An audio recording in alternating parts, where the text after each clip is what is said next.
होती है तो वो लोग इस प्लान को ले सकते हैं। इसमें जो मिनिमम पॉलिसी टर्म है वो 10 साल की दी गई है और मिनिमम प्रीमियम पेइंग टर्म केवल 6 साल की दी गई है।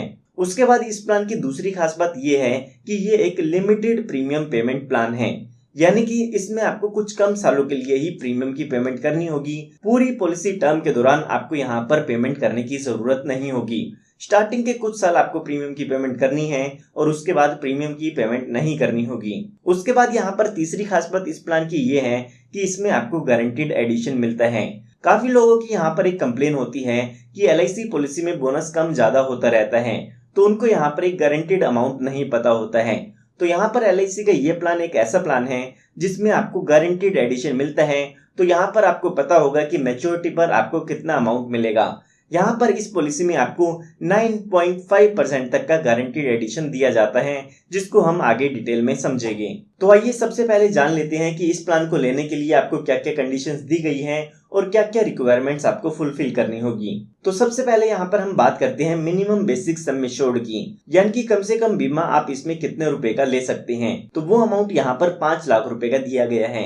इसका मतलब ये नहीं है कि आपको 5 लाख रुपए पे करने होंगे, इसके बेसिस पर आपके इंश्योरेंस बेनिफिट कैलकुलेट किए जाते हैं। उसके बाद यहाँ पर अगर बात करें मैक्सिमम बेसिक सम एश्योर्ड की, तो उसकी यहाँ पर कोई भी लिमिट नहीं है। ये आपकी इनकम पर डिपेंड करेगा कि मैक्सिमम इंश्योरेंस कवर आपको इसमें कितना मिलता है। उसके बाद यहाँ पर बात आती है प्रीमियम पेइंग टर्म की, यानी कि कितने सालों के लिए आपको इसमें पॉलिसी के प्रीमियम की पेमेंट करनी होगी। तो यहाँ पर LIC ने आपको 4 ऑप्शन दिए हैं। इन 4 ऑप्शन में से कोई भी एक ऑप्शन आप सिलेक्ट कर सकते हैं। सबसे पहले है 6 साल का, दूसरा है 8 साल का, तीसरा है 10 साल का और चौथा है 12 साल का। तो जो लोग जल्दी प्रीमियम पे करना चाहते हैं वो 6 साल की पॉलिसी टर्म चूज कर सकते हैं और जो ज्यादा टाइम के लिए प्रीमियम पे करना चाहते हैं वो ज्यादा प्रीमियम पेइंग टर्म भी चूज कर सकते हैं। उसके बाद यहाँ पर बात आती है मिनिमम पॉलिसी टर्म की, यानी कि कम से कम कितने सालों के लिए आप अपनी पॉलिसी को ले सकते हैं। तो यहाँ पर मिनिमम पॉलिसी टर्म 6 साल की प्रीमियम पेइंग टर्म में दी गई है 10 साल की। अगर आप यहाँ पर 8 साल की प्रीमियम पेइंग टर्म चूज करते हैं तो उसमें मिनिमम पॉलिसी टर्म 15 साल की है। 10 साल की प्रीमियम पेइंग टर्म में भी मिनिमम पॉलिसी टर्म 15 साल की रखी गई है और 12 साल की प्रीमियम पेइंग टर्म में जो मिनिमम पॉलिसी टर्म है वो 16 साल की दी गई है। उसके बाद यहाँ पर अगर हम मैक्सिमम पॉलिसी टर्म की बात करें तो वो टर्म यहाँ पर 20 साल की दी गई है। आप कोई भी प्रीमियम पेइंग टर्म चूज करते हैं, सब केसेस में यहाँ पर मैक्सिमम पॉलिसी टर्म 20 साल की ही रखी गई है। उसके बाद यहाँ पर बात आती है मिनिमम एज की, यानी कि इस पॉलिसी को लेने के लिए आपकी कम से कम उम्र कितनी होनी चाहिए। तो सभी ऑप्शन में यहाँ पर 30 दिन की मिनिमम एज दी गई है। उसके बाद यहाँ पर अगर हम मैक्सिमम एज की बात करें तो पहले 3 पॉलिसी टर्म में 60 साल की एज दी गई है और अगर हम यहाँ पर बात करें 12 साल की प्रीमियम पेइंग टर्म में, उसमें यहाँ पर 59 इयर्स की मैक्सिमम एज रखी गई है। तो ये हमने बात कर ली है इस प्लान में क्या क्या कंडीशंस आपको देखने को मिल जाती हैं। आइए अब एक एग्जांपल की मदद से इस पूरे इंश्योरेंस प्लान को समझते हैं। तो एग्जांपल को समझने के लिए हम मान लेते हैं कि जो आपकी एज है वो 20 साल की है और जो यहाँ पर आप प्रीमियम पेइंग टर्म चूज करना चाहते हैं वो 12 साल की प्रीमियम पेइंग टर्म चूज करना चाहते हैं। साथ ही साथ हमने देखा था कि हमें पॉलिसी टर्म भी चूज करना होगा, यानी कि कितने टाइम तक हमारी इंश्योरेंस पॉलिसी चलती रहेगी। तो यहाँ पर मैंने आपको बताया था कि 16 साल से लेके 20 साल की पॉलिसी टर्म आप 12 साल की प्रीमियम पेइंग टर्म पर चूज कर सकते हैं। तो अभी के लिए हम मान लेते हैं कि 20 साल की आप पॉलिसी टर्म चूज करना चाहते हैं। साथ ही यहाँ पर हमें बेसिक सम एश्योर्ड भी सिलेक्ट करना होगा, यानी कि कितना इंश्योरेंस कवर आप लेना चाहते हैं। तो अभी के लिए हम मान लेते हैं कि आप 5 लाख रुपए का बेसिक सम एश्योर्ड लेना चाहते हैं। तो यहाँ पर हमारे एग्जाम्पल के हिसाब से जो हमारी एज है वो अभी 20 साल की हो चुकी है और ये हमारा पॉलिसी का फर्स्ट ईयर है। तो हमारी यहाँ पर जो प्रीमियम पेइंग टर्म है वो 12 साल की है। तो आने वाले 12 सालों तक हमें पॉलिसी के प्रीमियम की पेमेंट करनी होगी और उसके बाद बाकी के बचे जो 8 साल है उसमें हमें कोई भी प्रीमियम की पेमेंट नहीं करनी है। उसके बाद जब हमारी पॉलिसी के 20 साल पूरे हो जाते हैं तो उस टाइम पर इस पॉलिसी की मैच्योरिटी हो जाती है या जो हमारी पॉलिसी है वो यहाँ पर खत्म हो जाती है। यहाँ पर हमें पॉलिसी के लास्ट 8 इयर्स में कोई भी प्रीमियम की पेमेंट नहीं करनी होगी, क्योंकि यहाँ पर ये लिमिटेड प्रीमियम पेमेंट प्लान है और यहाँ पर हमारी प्रीमियम पेइंग टर्म केवल 12 साल की ही है। आइए अब जानते हैं कि इसमें हमें कितना प्रीमियम पे करना होगा। तो हमारे एग्जाम्पल के हिसाब से जो हमारा इसमें प्रीमियम होगा विदाउट GST वो होगा 47,300 रुपए का।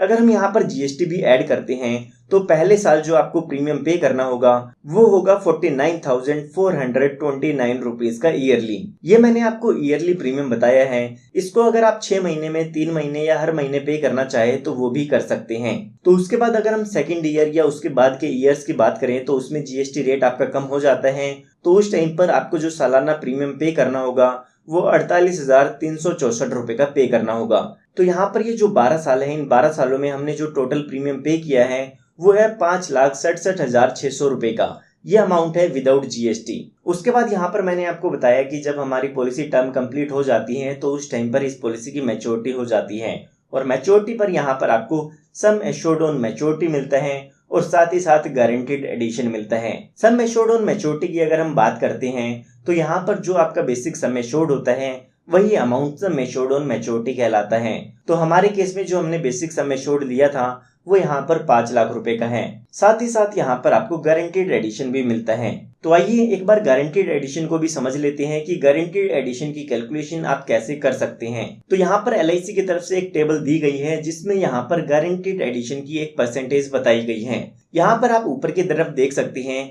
कि आपकी पॉलिसी के हर साल के एंड में ये गारंटीड एडिशन आपकी पॉलिसी में ऐड किया जाता है। जितनी भी यहाँ पर आपकी पॉलिसी टर्म होती है उतने सालों तक यहाँ पर आपकी पॉलिसी में गारंटीड एडिशन किया जाता है। काफी लोग समझते हैं कि केवल प्रीमियम पेइंग टर्म के दौरान ही यहाँ पर गारंटीड एडिशन किया जाएगा, लेकिन ऐसा नहीं है। जितनी भी आपकी पॉलिसी टर्म होगी उस पूरी पॉलिसी टर्म के दौरान आपको यहाँ पर गारंटीड एडिशन मिलता है। यहाँ पर आप देख सकते हैं एलआईसी की तरफ से लिखा गया है रेट ऑफ गारंटीड एडिशन और साथ ही साथ पॉलिसी टर्म बताई गई है। तो यहाँ पर आपने 10 साल से लेके 13 साल की पॉलिसी टर्म चूज की है तो आपको 8.5% का गारंटीड एडिशन मिलेगा। अब ये 8.5% किस अमाउंट का है वो भी यहाँ पर आपको बताया गया है। यहाँ पर बताया गया है कि जो भी आपका टोटल टेबुलर एनुअल प्रीमियम आपने पे किया होगा उसकी ये परसेंटेज बताई गई है। साथ ही यहाँ पर 14 से 17 साल की पॉलिसी टर्म है तो उसमें आपको 9% का गारंटीड एडिशन मिलेगा और 18 से लेके 20 साल की पॉलिसी टर्म में आपको 9.5% का गारंटीड एडिशन मिलता है। तो यहाँ पर जो हमारे एग्जाम्पल में हमारी पॉलिसी टर्म थी वो 20 साल की थी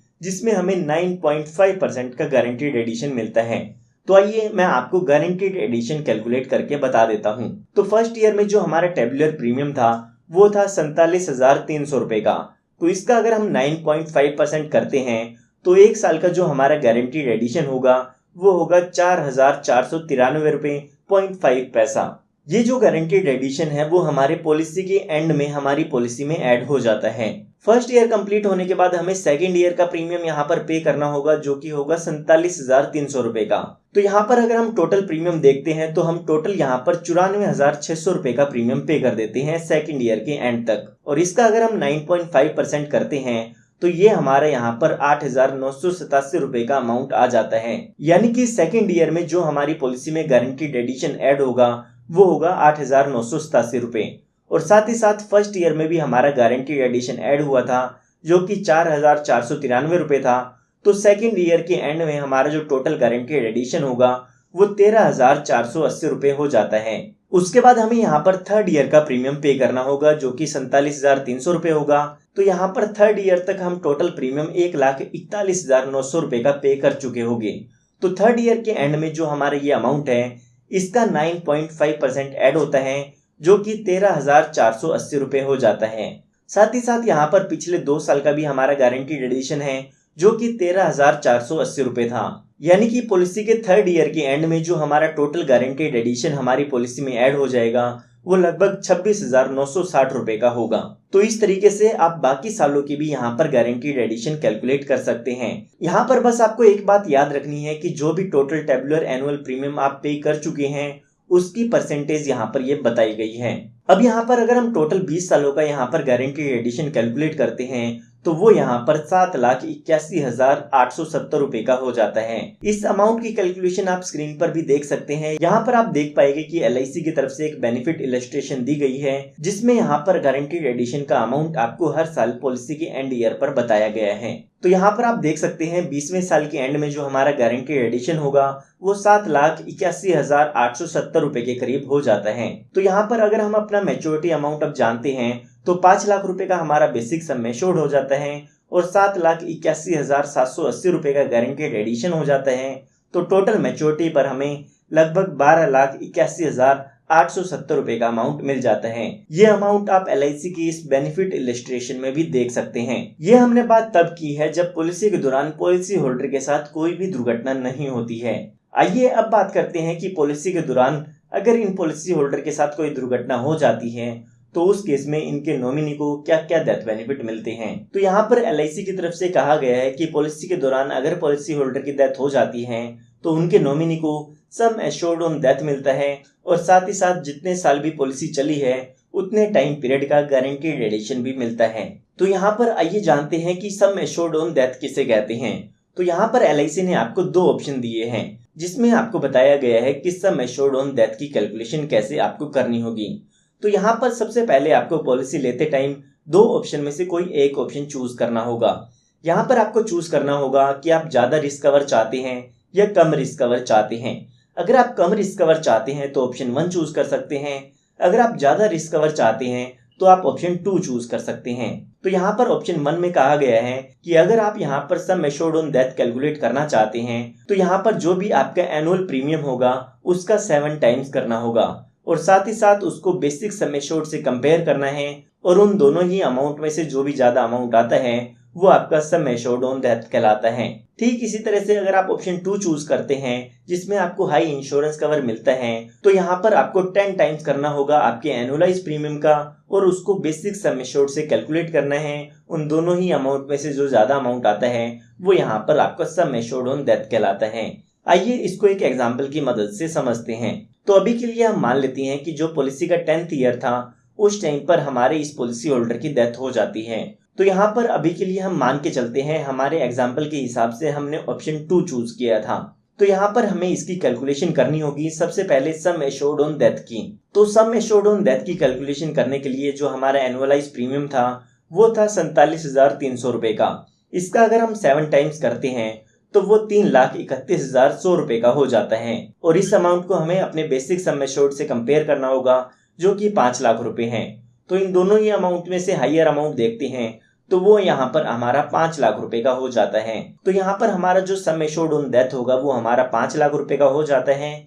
और साथ ही साथ हमें 10 साल का गारंटीड एडिशन भी मिलता है। 10 साल का गारंटीड एडिशन अगर आप इस टेबल के अकॉर्डिंग देखते हैं तो वो यहाँ पर 2,47,142 रुपए का हो जाता है। तो टोटल यहाँ पर डेथ बेनिफिट आपको 7,47,142 रुपए का मिल जाता है। ये अमाउंट आप स्क्रीन पर भी देख सकते हैं। तो ये हमने बात की है डेथ बेनिफिट्स की। आइए अब बात करते हैं कि इस प्लान में और क्या क्या बेनिफिट्स आपको मिल जाते हैं। तो यहाँ पर इस प्लान में सबसे पहले आपको ऑप्शनल राइडर मिल जाते हैं। ये एक एडिशनल बेनिफिट्स होते हैं जो कि एक्स्ट्रा प्रीमियम पे करके आप अपनी पॉलिसी में ऐड करा सकते हैं। सबसे पहले यहाँ पर आपको accidental death and disability benefit rider मिल जाता है। उसके बाद आपको एक्सीडेंटल बेनिफिट राइडर मिल जाता है। उसके बाद यहाँ पर आप टर्म एश्योरेंस राइडर भी इसमें ले सकते हैं और फोर्थ यहाँ पर आपको प्रीमियम वेवर बेनिफिट राइडर मिल जाता है। तो अगर आप अपने बच्चे के लिए ये पॉलिसी लेते हैं तो आपको प्रीमियम वेवर बेनिफिट राइडर इस पॉलिसी में जरूर ऐड कराना चाहिए। उसके बाद यहाँ पर आपको मोड ऑफ प्रीमियम बताए गए हैं। यहाँ पर इस पॉलिसी में आप प्रीमियम की पेमेंट ईयरली कर सकते हैं, हाफ ईयरली कर सकते हैं, 3 मंथ्स में या क्वार्टरली कर सकते हैं या फिर आप मंथली भी इस पॉलिसी के प्रीमियम की पेमेंट कर सकते हैं। यहाँ पर आपको एक बात ध्यान रखनी है कि अगर आप मंथली प्रीमियम की पेमेंट करते हैं तो यहाँ पर आपको नैच का ऑप्शन चूज करना होगा जिसमें आपके बैंक अकाउंट से ऑटोमेटिक प्रीमियम की डिडक्शन की जाती है और साथ ही साथ 3 महीने का एडवांस प्रीमियम आपको इसमें जमा कराना होगा। उसके बाद यहाँ पर आपको ग्रेस टाइम पीरियड बताया गया है। LIC यहाँ पर आपको कुछ एक्स्ट्रा टाइम पीरियड देती है जिसमें आप अपनी पॉलिसी का प्रीमियम विदाउट लेट फीस पे कर सकते हैं। तो यहाँ पर अगर आपने ईयरली, हाफ ईयरली या क्वार्टरली मोड चूज किया है तो उसमें आपको 30 दिन का ग्रेस टाइम पीरियड मिल जाता है और अगर आपने मंथली ऑप्शन चूज किया है तो उसमें आपको 15 दिन का ग्रेस टाइम पीरियड मिल जाता है। उसके बाद यहाँ पर बात आती है सरेंडर वैल्यू की।